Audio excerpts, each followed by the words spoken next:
we have to acknowledge our own worthiness. Mm. And I recall that when I asked God, how can I be worthy of being spoken to by you? God said, you are as special as any other being in the universe. Nobody has more credentials than you do to receive communications from the divine.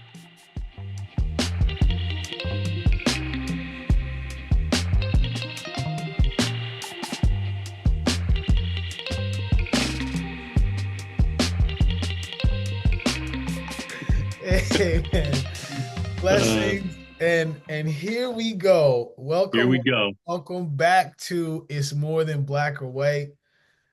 We're your guys, Brian and Paul. What's going on? And listen, we're starting off right now. We got some laughs. We have a very special guest. We have a lot of special guests, and this guy, the Highness, Mr. Neale Donald Walsh. Mhm. We're happy to have you here on the More Than Black or White podcast. So for our subscribers, welcome back. For those, if this is the first time that you're tuning into the podcast, welcome to this More Than Black or White podcast. We are hosts Brian and Paul. Our podcast is here to help you be an advocate for your health and well-being, whether that's physically, mentally, spiritually, emotionally. And we have done topics, as you'll see through the catalog. We've done topics on a lot of ranges. And recently, Brian and I have been getting into more of the spiritual well-being. And who better to have a conversation about that than a man that talks with God? Before you start, let me Hmm. ask you a question. Sure. Speaking of black and white, Yes. who was the first white program director of an all-black radio station in America? I'm going to say it's you. Exactly right. Yeah. Bing, bing, bing, bing, bing, bing, bing. I get a bonus. We Yeah, get extra 15 minutes with Neil. I made radio history. I made radio history by becoming the first white program director of an all-black radio station in America. It was WEBB in Baltimore. That's What? great. That's So, awesome. okay. We're coming back to this because I didn't even know that you were a radio host until I was listening to one of the podcasts that you did. And I said, this guy, he's been in the frequencies for years, man. So I'm excited. I'm excited. Before we introduce you completely, Neil, there's a tradition that we have on the podcast where it's a must I check in with my guy, Brian. B, how you doing, man? Man, I am beyond blessed today. I'm ready for this. I've been excited for this for 3 months. I just want to get going. And I listeners know. they don't want to know how I feel. They They're here don't for care real. about you. They don't care about you, damn it. Yeah, not So this episode. listen, I'm so giddy right now. First of all, because I could tell when Brian's giddy because it's like he's a little kid. I could tell Hmm. his like feet are tapping right now. They Um, are. so listen, everybody, this is so if you read one of the best-selling books, a book that was on the New York Times bestseller list for 134 weeks, is a book, Conversations with God, that's written by our guest today, Neale Donald Walsch. Now, today, I mean, he's written over 40 books, and he's this book that we're gonna focus on today among like just a conversation is his recent book, God Talk, which is one of the books in the Common Sentience book series. So we're gonna talk about that in a little bit. But Neil's contributed and changed a lot of people's lives.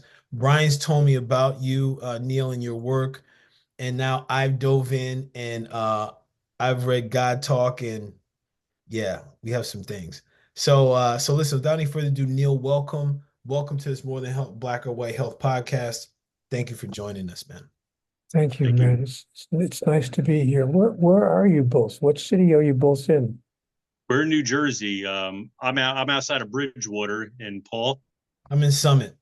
Summit. Mhm. Nice. Yeah. Well, thank you for having me on the program. It's lovely to be here. How can I serve you? Well, Brian, you want to ask the first question? Actually, wait, Neil, where are you calling in from? I'm in Southern Oregon in a beautiful little town called Ashland, just above the California border. Oh, Mm. beautiful. I did the Yeah, Pacific Coast Highway earlier in the year. I went through like Astoria and all those cute little towns. Newport. It's yeah, beautiful. yeah. I'm That in coastline's beautiful. Ashland is in the mountains, just north of the California boundary line. So I'm really happy to live where I live. It's a beautiful little community, and I've enjoyed it. I've been here now about 30 years. It's Mm. beautiful, beautiful area. All right, Neil, let's jump into it. So, God Talk, it's your 40th book. What makes this book different than all your other books? Because it answers a question that people have been asking me for the past 30 years. And it answers it directly with a process. It offers a process. The question that it answers is, um, how can I have my own conversation with God? And the other way that it differs from the other books, Brian, is that most authors write a book and then they submit it to a publisher. Maybe they go through a literary agent or whatever, and they submit it to a publisher to see if anybody wants to print it and put it out there. But in this case, that didn't happen. Mm. My phone rang. I got a call from a publisher. This never happens. But a publisher actually called me and said, "Would you be willing to write a book for us?" I said, "Well, what did you have in mind?" They said, "We'd like you to write a book that tells people how they can have the experience that you have had." And I Mm. thought, wow, no one's ever asked me that. I mean, and no publisher has Yeah. ever. I've been asked by people, but nobody who had the opportunity to put the work out there in a really widespread way. So Right. I, of course, agreed to do it naturally. I was very excited to put that book out. So what makes it special, I think, is that it answers the question on a lot of people's minds. Okay, well, Neil, if you think you really have a conversation with God, how can I have one? Mm. And I answered the question with a 6-step process that I offer people. Yeah. Yeah. When you were asked to do this book, Neil, was there any sort of resistance to taking on this project and really creating the steps for people to have the experience you had? Zero resistance. I was just as excited as you could have possibly imagined because Mm. I wanted an excuse to be able to tell people, how this process went for me. But I didn't want to feel that I was being egotistical or trying to, make a buck and sell another book. I didn't want people to think that, oh, he's just out there just trying to, earn more money or whatever. But Mm. when the publisher called me and invited me to write the book, I said, you know what, you're on. And I honestly, I wrote the book in, I think it was 5 weeks, 4 or 5 weeks. What? Wow, I just jumped on it and wrote it. So it's man, I can reply to a text in that time. what's that? Can't even reply to a text in that time. This is true. This is true. He's telling the truth. Yeah, It's very interesting because like as we talk about like anyone can talk with God, right? And we've had these conversations, and I've had these conversations around calling things in and manifestation. Is there a part of you that thinks that maybe you called this experience in for you to write this, or did it just happen? Well, I never thought about it that way. To be really honest with you, I never thought maybe I called it in. It's an interesting question. No, for me, the phone just rang and I had the invitation and I said yes.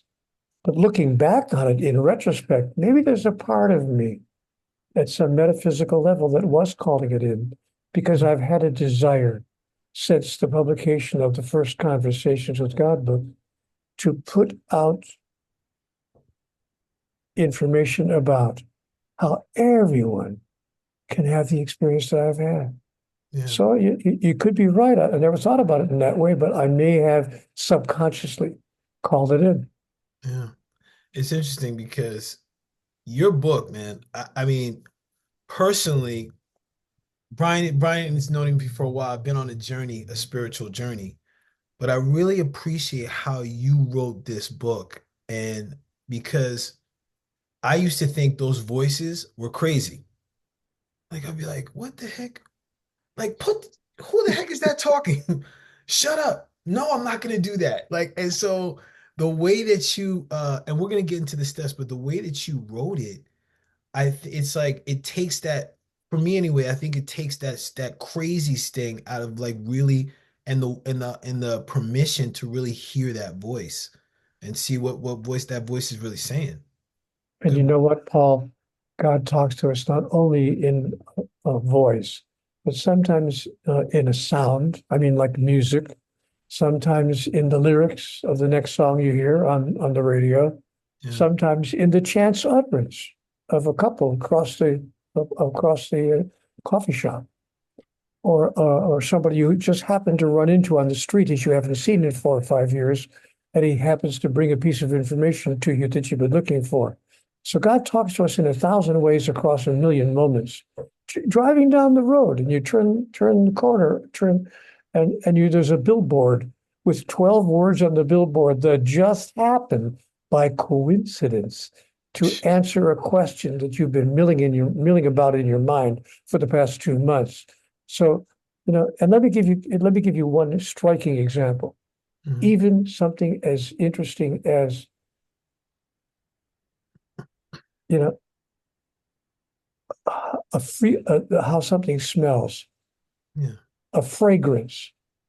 Let me share with you a little experience if I can, Paul. I'm I'm Nice. I'm in the menswear department of a department store. Yeah. I'm looking for a sport coat. But while I'm trying on sport coats, I'm smelling gardenia. And I said to the salesman, is the store's, fragrance department close by here? Where's the fragrance? Where's the perfume counter? He said, no, the perfume counter is down below on the one floor below us. I said, are you kidding me? I'm smelling gardenia all over the place. He said, I don't smell that. I don't know what I don't know. So, I thought, okay, maybe it's just my imagination. But I went home.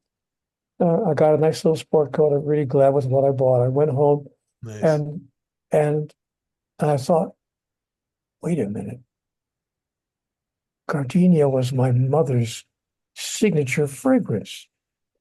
She wore gardenia perfume all of her life. And I remembered that. So I thought, is something going on? So I picked up the phone and I called my mom. It's not like I called my mother, every other week. I mean, I was 50 years old. My mother was, whatever. But we had a wonderful conversation. I called her out of the blue because I was smelling the perfume that she always wore. Yeah. Oh, Paul, we had one of the most important conversations, honestly, one of the most significant heart-to-heart conversations that my mom and I ever had. mm, And 1 week later, she was gone. Wow. Now you tell me that Yeah. that wasn't God saying to me, call your mother. So I just wanted to share with you that's a real life experience from my journey here on the earth. And so I wanted to share with you that God speaks to us in 100 ways across 1,000 moments, not just words in your head. thank Yeah. I got that from your book, your most recent book, and voices are probably the least way God communicates with you. Yeah, And yeah. since reading I was in a bad spot when I first got introduced to you. I got your book in I think 2008.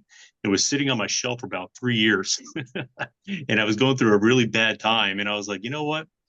I need to read something to kind of distract myself. And I picked up your trilogy of Conversations with God, and I read that book within probably a day and a half, front to cover, and it changed my life. mm, And I remember that it was like 2 days later. I was thinking about just leaving everything and packing up. I was out in Florida at the time, and everything was going really bad. And I had a job opportunity back up here. I was like, should I take it?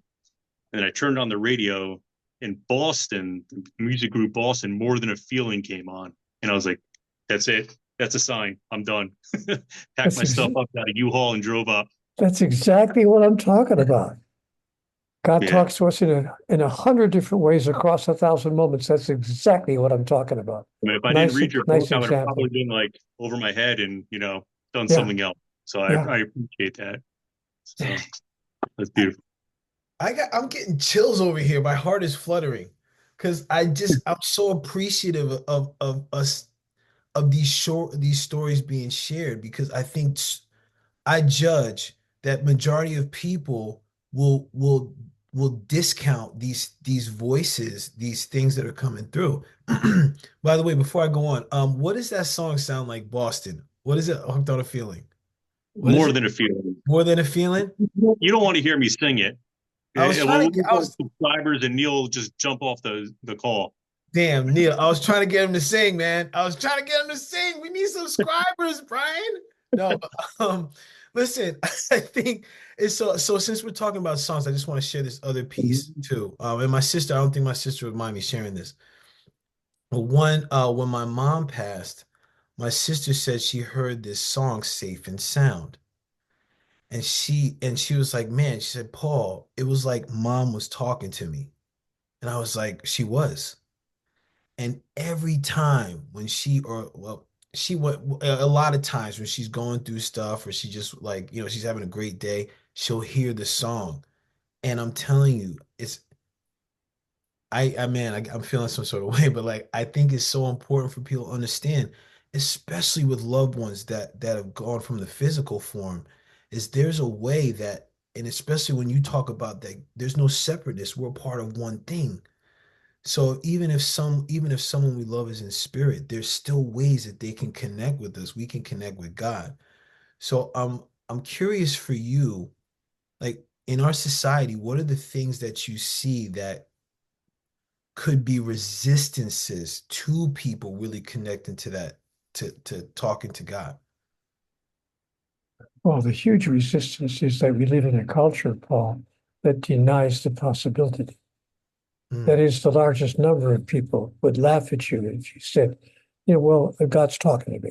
Yeah, yeah, yeah, right, right. right. And it's not just the culture, actually. Our world's religions, there are 4,223 religions being practiced on the earth right now. Not from the beginning of time. I mean, being practiced on the planet on this day. And of those 4,223 religions, most of them teach that if you announce and declare that God is speaking directly to you and through you, you're committing blasphemy, heresy. And so it's actually a religious sin to declare that God is speaking directly to you. Mm, That is, many religions declare it to be so. So it takes an enormous amount of personal courage and I want to say bravery yeah. to be able to say to people, no, and I really feel that the highest power is not only speaking to me, but speaks to all of us. Indeed. Again, to repeat my favorite phrase, in 100 different ways across 1,000 moments. And when Mm, we really realize that that's what's happening, we start paying more attention to the ways in which we are receiving information. Life informs life about life through the process of life itself. okay, I'm gonna share another example because you were in my head today, Neil. I don't know if you do that to the people. I was like, Neil, get out of my head. So I'm rushing out of the house today, right? I'm thinking I have all these things like I'm thinking about in the morning. Pull out of my driveway like Mario Andretti. I'm at the end of my street. I have to cross this busy street. So I'm like, man, I'm trying to go. And I see this older woman, she's about to walk across the crosswalk. So I'm like, man, I hope she doesn't walk across. I can make it. I can make it. I have this thin window. I can make it. And I'm like, oh shoot. So guess what? She gets in the crosswalk when I have the opportunity to go. Of So I'm course, just like, damn. So then, don't you know, as she walks across the street, and Brian, let me tell you this one, but like as she walks across the street, I hear your voice, Neil. Slow your ass down. I'm like, is that you, God, or Neale? What the hell? So it was so interesting. Overall, the message was slow down. And usually I'd be so frustrated. I'm like, oh, come on, woman, hurry up. And like after reading your book, I recognize like, man, that's a message from God to slow down, dude. You're way ahead of schedule. Just slow down. So I think it's I'm saying that because there's these little things, and Neale, you bring it out in the book. There's different ways that this spirit or that God can talk to you. So I was curious. Brian and I were talking before because Brian loves stories and I love stories too. Mhm. Like in the book, what's your favorite story about someone talking to God? I think it's about the woman whose answers came through a vision of her child. I don't want to give away the punchlines, but that's the story that I love the most. I mean, they're all wonderful stories, They but are. that's a great story about a woman whose child was, I think she was 6 or 7 years old, was but maybe she was 9, but her 9-year-old child was saying something to her, and her mother and this child's mother said, "Wow, that's way too wise to have come from my 9-year-old child. That came through her from another source." And she decided that that was a moment of what she called divine intervention. Hmm. Mhm. Um, Random odd question. But do you think that God talks more through kids, animals, or music, or all of the above? Mosquitoes. Just Mosquitoes. You get the yeah. buzzing and the Wait a stings. minute. I'm getting a call here. God, look, I'm on talking about you, but I'm on the program. You're live. Oh, okay, I won't. Okay, don't joke. Okay, thanks a lot. She said, don't joke about how I'm talking to people. So forget about the mosquito line. It was a joke. Okay. Good. What's up, man? So I guess the Neale, man, dude, I dig you, man. So Neale, can you share? Because I think I'd like for us to go into the steps that people can use to go into God. I mean, like, listen, this is in the book, people. So pause for a moment, get the book, get the Mhm. book. It's an audio book too, by the way. But if, Neale, if you can just give a brief, and there's more detail in the book, but can you give a brief summary of the steps? I'd love to. I'd love to, Paul. Yeah. Because and I hadn't really. It's not like I sat down and devised, a process or steps. But when I was asked by the publisher if I could, share with people how they could have their own conversation with God, I began to look at how I wound up having that experience in my own life. And then I just wrote down, on a piece of paper how that occurred in my life. And then I realized, oh, looking over my notes, it turns out to be a 6-step process. Step Mhm. number 1, I call the first step possibility. We have to acknowledge, number 1, that there's a possibility that there even is a creature called God, Mm. and that God would actually talk to ordinary human beings. Yeah. So that's the first step. We have to acknowledge that it's possible that it could happen and that there really is a God to talk to us. Step number 2, after possibility, is worthiness. We have to embrace our own worthiness to be spoken to by God. Because you know what's interesting, Paul? Most of the people in the world who believe in God would acknowledge that God has talked to some human beings. And for instance, it's declared that Moses was spoken to directly by God, and most people believe that he probably was. Mm. And it's been said that Jesus is the Son of God and has been spoken to by God, and most people believe that he probably was. And Mhm. it's been said that Muhammad, bless his holy name, was spoken to directly by the divine, and you know what? He probably was. Mhm. And not just men, by the way.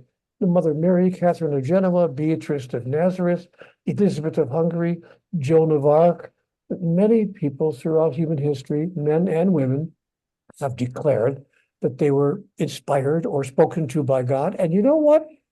They probably were. And most people say, okay, fair enough, but they were very special people. I mean, God talks to the Pope and the Archbishop of Canterbury, and God probably does speak to the chief ulama and the head rabbi, et cetera, et cetera, et cetera. But he's not going to talk to the first baseman for the New York Yankees, much less is he going to talk to, I mean, Brian, come on. So why would he talk to an average person? So the second step in the process is we have to acknowledge our own worthiness. And I recall that when I asked God, how can I be worthy of being spoken to by you? God said, you are as special as any other being in the universe. Nobody has more credentials than you do to receive communications from the divine, which takes us to step number 3. After I agree that I'm worthy, I have to be willing. And we talked about that a moment ago. I have to be willing to overcome the cultural bias against the idea that God talks directly to human beings. We have to have the courage and the bravery to say, I know that religion tells me this is blasphemy. I know that everybody's going to call me a heretic, but I got to tell you, I'm experiencing God talking to me. Yeah. And so then that takes me to step number 4, wakefulness. Stay awake. Don't let the messages from the divine go in one ear and out the other and fail to pay attention to what you are experiencing. Yeah. Which takes us to step number 5, which is acceptance. In the early days, I was attempted to not accept what I was hearing. I just kind of rejected it. I just said, "Oh, it's just my imagination," or I'm making that all up, or I'm hearing that because it's what I want to hear, and so I had all kinds of reasons to reject it.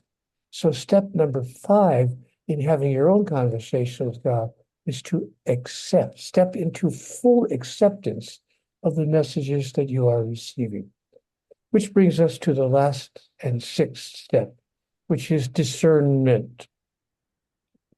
That is to be able to actively tell the difference between messages from the divine and thoughts that are just, random ideas running through your mind.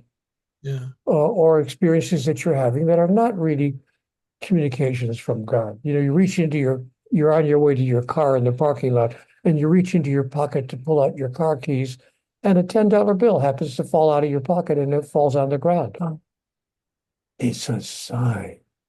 God wants me to take all the money out of my pocket and throw it on the ground. It's a sign. No, it's not a sign. It was an accident. That's not a. So we have to be able to have the spiritual awareness to tell the difference between a real conversation with God, a real communication from the divine, and stuff that just happens in life. And so I tell people who read Conversations with God, because a lot of them are a part of my inner circle, and they do walk around, they say things like, it's a sign. Well, it might be, but be careful that you don't call everything a sign, because you're going to walk into some walls. Thank you for that. Discernment is the 6th and final step. So those are my steps: possibility, worthiness, willingness, wakefulness, acceptance, and discernment. And you're right, I do discuss this in even greater detail inside the body of the book. But thank you for asking. No, you're welcome. These were powerful. Each one of these resonated with me in a different way, especially as you explained it in the book. Brian, I'm curious, like when you hear these, which one of these stuck out to you the most? I think it's the first. I think it's the accepting it or willingness. I think that's the first part. I think so many people, they vibe. When we had conversations, we've had podcasts on this. Some people they vibe so low, like in the shame and guilt, that they don't think they're worthy, and it's hard for them to accept it. So it's like kind of how do you raise your vibration to get to that point that you're accepting that you're just as good as Jesus or Muhammad, or you can get the you can hear conversations as people that are higher up in the other classes or in other religions. So, you Yeah. know, Yeah, Brian, you know what I'm looking for when you talk about frequencies. You are on the same page. You know what I'm looking for, right? you're looking for that funnel, right? That funnel. I'm looking for the funnel. So Neil's like, what the heck are these guys talking about? Well, Neil, we had a podcast where we talked about frequency, and we brought in this visual that we looked up online. So I'm gonna just pull it up here so we see it. So everybody see this? Try to Uh expand it more so people can see it. yeah, I'm trying to figure. Yeah. Well, I thought, oh, here we go. Yay! Look at Technology. you, See, it only took me the like IT guy. yeah. Don't hire me. I'm not taking any side jobs anyway. Yeah, But what I found fascinating, and Brian, you talked about the willingness, right? And yeah, that one stuck out to me. But the one that really stuck out to me when I was going through this was the worthiness. And and Neil, you hit it on the head because it was something that I experienced when I was going through that. I was like, man, I've always thought that, well, you know what? God's not going to talk to me, or like God's punishing me because I did X and Y and what have you. But then really looking at like, wow, man, like I have thought that, man, well, those people were special. So like that's why they got to talk to God. But like, nah, man, everybody can. You know, it's like, But you know what? Even the special people tell us that. right. One of my favorite things that Jesus told us about God, Jesus said, "Listen to these words from God. Even before you ask, I will have answered." Mm, yeah, How much more clear could you be than that? powerful. telling you, man.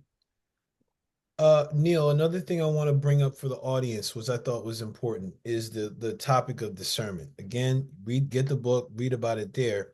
But I'm glad you brought up the fact that you have to be have to look at what's really the sign versus what's a message. So like for me, if I hear a voice that's saying, go get a Wendy's double stack, no, it doesn't mean go get Wendy's. There's something else there. So listen, the voice that's really divine is like, no, go sit in the yard and breathe. So I think I'm glad that you mentioned that because people can, and I think you mentioned, I think you've mentioned it. People have done a lot of things in the name of religion and God, right? So it's something to really, I really appreciate the steps and how you laid this out for people because once people go through and they hear it, I think it's amazing. So as people go through this, Neil, like from your perspective, why do you think it's so important for people to talk to God, man? Especially now in these times. Well, you just answered the question in your last 5 words, especially now Mm, in these times. Those 6 words put it into perspective because when we talk about God, we immediately raise people's curiosity and their consciousness with regard to the fact that there is more going on here than meets the eye, that there is such a thing called a higher power. And by everyday person, everyday people, or the average person talking about God, it brings up the subject. You know, when I was a child, my father said to me, "Son, in polite company, never bring up religion or politics." yep, I've heard that. Well, I thought to myself, when I became an adult, I said to myself, "Wait a minute, you're not supposed to talk about the two most important topics in the human experience, religion and politics? What more is there to talk about that has direct impact on our lives?" So, I gave up my father's advice. I stepped away from it, and I realized it's really important to talk about God, especially if I've had a direct experience of the divine. Why would I want to keep it a secret? You know, if I won $1 million in the lottery, I promise you I'd be telling people about it. I'd be saying, wow, wow, I won the lottery. Wow, I got $1 million. I can't believe it. I would probably share some of it as well with other people. Well, you know what? When I had my conversation with God, it was $1 million gift. It was an incredible gift. It was an incredible experience because it made God more real in my life.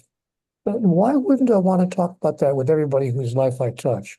So why is it important to talk about God? Because it brings God into the conversation that humanity is having with itself. Oh, thank you for that. You know, it's wild. As you were talking about that, Brian, I don't know if because Brian, I remember you said you grew up somewhat religious. You go into church for a little bit, right? Yeah, well, I grew up. My dad tried to raise me Catholic. Then, Yeah. my dad wasn't a good person, so to speak. So I was like, yeah, I don't want to be like him. So I kind of like pushed religion off, Yeah. and then I kind of went down more of the spiritual path as I got older. But Yeah, no, I was asking because I was resonating with what Neil said about the conversations. Like, don't you talk about religion or politics, especially with yeah, people you don't know. But I think it is really important. And when Neil, when you were talking about, it, I could sense the somewhat tug of war of and separating talking about God, and it doesn't have to be religious conversation. It can be solely a conversation about God. And I think that's like, for me anyway, that was where I had to learn to separate. Like, I'm not going to talk to you about like, I grew up as a Jehovah's Witness, so I'm not going to talk to you about like getting a watchtower awake. I want to talk to you about God and my relationship with God. So it could be a whole different conversation. And that's what you talk about, raising the frequency and vibration, right? I couldn't agree with you more. And so I do invite people to share their own experience of God, even if their experience is that there isn't a God, that they don't believe in God. Let's talk about that as well. Let's just have a conversation about one of the most important aspects of your life. it's not being right. It's not about being right or wrong. Just having a conversation and letting it flow. Yeah. Yeah, It's like being married and not talking about sex with your wife. yeah. That won't be a marriage much longer. Nope. No. No, sir. Yeah.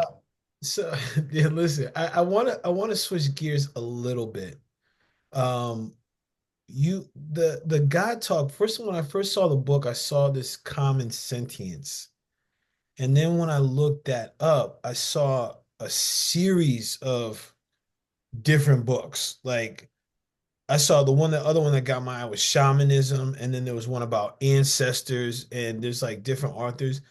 What is that about, man? Can you share with the audience like that series and also how you got involved with that, man? Oh, I guess that's the publisher, right? It's the publisher, and I don't know much about the series. Right. How I got involved in it is I answered my telephone, That's that's interesting. and the lady said, "Hello, my name is and I'm the publisher of a series of books, and we're wondering, as I mentioned earlier, we're Yeah. wondering if you'd be willing to write a book for us." So that's how I got involved. Otherwise, I never would have been involved. Oh man. It's a great series, man. Like I don't know what hold on, my apologies. Sorry, I thought it was on mute. That's yeah, the series is wild, man. And this fits right into it because it's like it seems like there's this part of like really coming to this sense of self and really getting to connect to something higher, something different, man. That's huge. Be any other question before I ask some. What's in the future for you, Neil? What do you got going? You're writing your 41st book?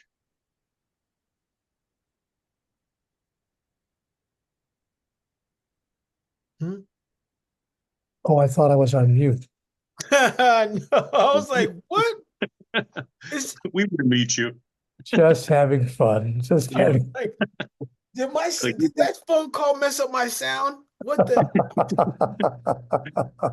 is that you guys? uh, Well, I don't know what's in my future. I don't really. Uh, uh, I'm always writing something. Mhm. So I'm in the process of writing a book now. Would be my 42nd What is that? if it gets published. But other than that, who knows? Who knows? And you know what, Brian, at the age of 81, I don't concern myself with what's in my future. Mm. I simply don't. I've experienced everything I wanted to experience in my life. I've had the experience. I've Mm. had 9 children, 7 wives, 6 different occupations and careers, so to speak. Yeah. I've done, talk radio. I've been a newspaper editor and a newspaper managing editor and a reporter. I've been a best-selling author. I've been a musician in a band that played, night after night after night, and I loved that lifestyle for a while. I've Mhm. done I've done all the things I really honestly, all the things I really wanted to do. I even wanted to be an orchestra conductor, but I never got a chance to. I thought, well, that's never going to happen. Except I was directing a production of The Music Man in a theater group in the city in which I lived. And the conductor of the orchestra, we had a pit orchestra, of course, it's a musical, obviously. We had a pit orchestra. And that night, the conductor fell ill and he couldn't make the performance. And we didn't find out until about 10 minutes before the show. His wife called and said he can't make it. He's really, really sick. So we were like, we had like 600 people in the audience. What do we do here? Who's going to conduct the orchestra? And I said, give me the baton. And I just stood there and I, Paul, I actually conducted the orchestra. I knew the music so well that I was able to lead them through the show. And I thought, come on, man, I've gotten a Yep. chance to do everything that my heart has desired. As my wife said to me just a few nights ago, she said, you've led a very lucky life because nothing you've wanted to do has escaped you. Mm. Beautiful. You're a unicorn. Not too many people. A lot of They people have say regret that. as they get older. I know. So I'm very grateful. Thank you, God. But I'm not at all concerned about my future. Tomorrow will bring whatever tomorrow brings. Yeah. So yeah, this is really interesting because what as I'm hearing your different experiences and knowing that, I mean, you've been in these conversations with God and connecting with God all these years. It's We like all are. We all are. yes, this is true. Well, I want to use you as an example though, because it's in alignment with having this conversation with God or being able to hear the God talk and also being in line with what's going on in your heart. Because you said like you've done what your heart's desire. I heard you say that, right? So it's like, all right, if you're speaking to God and you're really having this authentic conversation, God will know you. So it can is it like so I'm hearing that there's this big possibility that when your heart is intentional and you're having these conversations, things will open up for you if you're aware, like that wakefulness you're talking about. Because like, hey, you were there, they were like, hey, we need a conductor. You were like, thank you. Ding ding ding ding ding. You know what I mean? Like it's just like as I'm hearing you say this, it all aligns. So I think that's the message in this with for people. I'm just hearing that very loud and clear. So I thank you for sharing that, man. That's huge. Yeah, it's amazing. Man, what? This guy. And listen, before we do anything, I want to hear about what it was like, the radio host piece. Cause like talk to us about how that all came about, man. The time I was 13 or 14 years old, I always wanted to be on the radio. I don't know why, but in those days, we didn't, when I was a child, we didn't have television. Yeah, got I it. mean, television wasn't really commercially available to the average family until the very late 40s and the very early 50s, 1953, 54, somewhere in there. But I had my childhood in the 40s and in Mm, the early 50s. And so I was listening to the radio and I loved it. And I always wanted to be a radio announcer. So you know what I would do, Paul? I would sit in my bedroom, pick up the evening newspaper.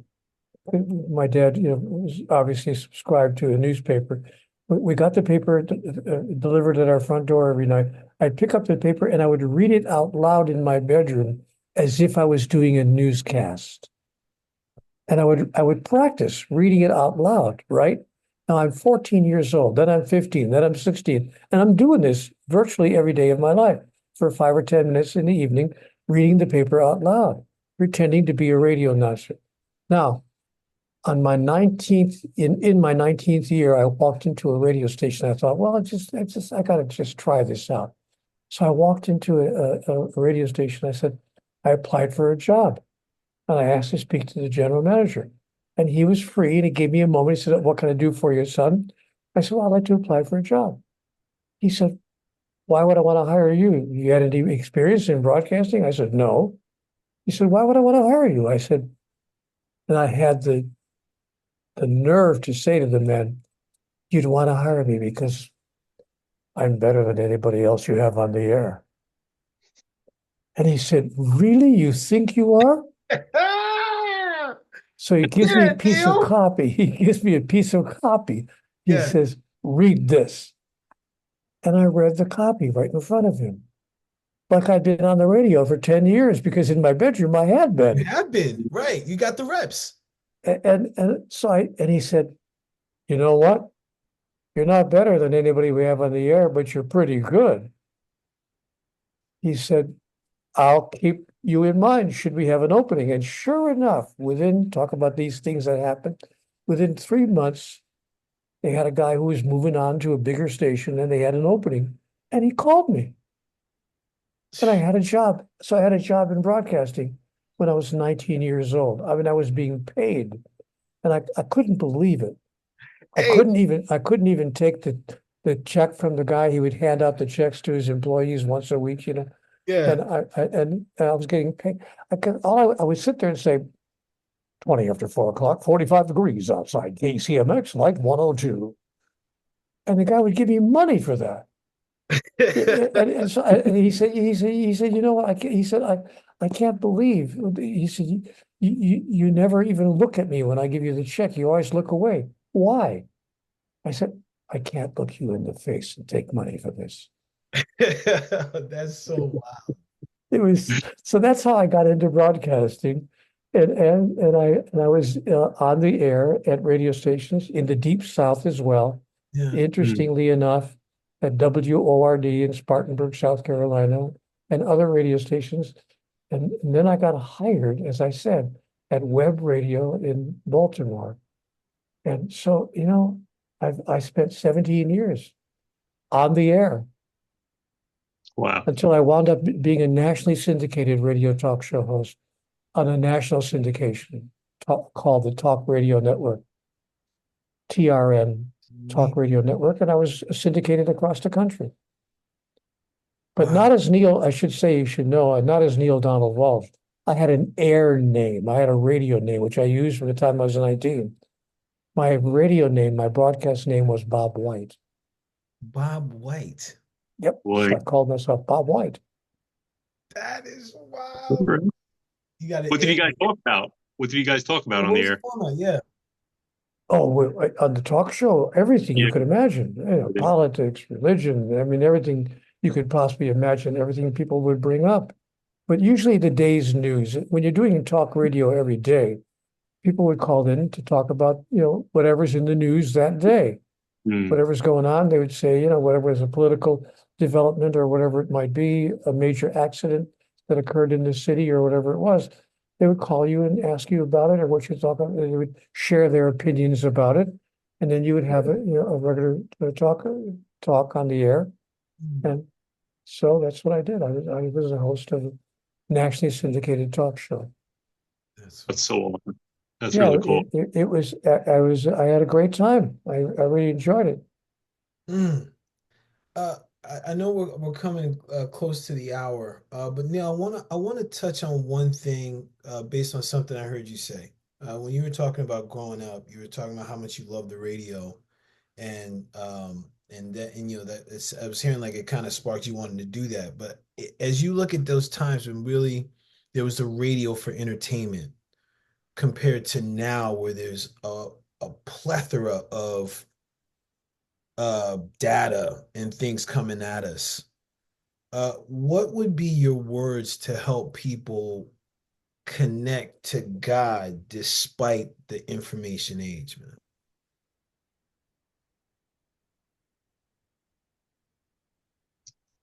Did you put him on mute Temper- again? Yeah, I did. I was like, no. Yeah, I guess I would simply say temporarily close your mind to all the other inputs. You know, Yeah, just step away from it. yeah. I love the input. I'm on my phone checking my texts, every hour. Hmm. I check I'm a newsophile. I check the news on the internet 5 or 6 times a day because I love, of course, having been a newspaper reporter and having Hmm. spent my life, in the news gathering business, which I did for 20 years Yeah. as a professional gatherer of news. I'm a newsophile. So I pick up the computer and check out what CNN is telling me and what Fox News is telling me and what I'm hearing from NBC. I'm checking news sources all day long. I want to know. And you Hmm. know what's important as well for me, because when I do my work in the world and interact with people on a daily basis, people want to know that I'm abreast of what's going on in the world. Yeah. They don't want to think that I'm 5 days behind the news, that there was a major earthquake in some nation and I don't know about it. So I have to make sure that I am contextualized. That is, that I understand what's going on the planet, and that whatever I have to offer is offered within that context. Mm, mm. That Thank you makes for sense. that. Yeah, it makes Thank you. sense. Yeah, people want you to know. I was thinking like when you were saying that you were still doing the practice, like this is Bob White on the ones and twos, bringing you the news on that. Like I was thinking you were getting your reps in still, man. Like I was like, Neil's still going at it. Hey, so we'll start to wrap. And I mean, yeah, this is amazing. But I know one of the things Brian and I we have when we have guests is like any final words that you'd want to share with the people that either we covered, you want to reemphasize, or we failed to cover, that you want to share with the people either from you or from God. Well, two things.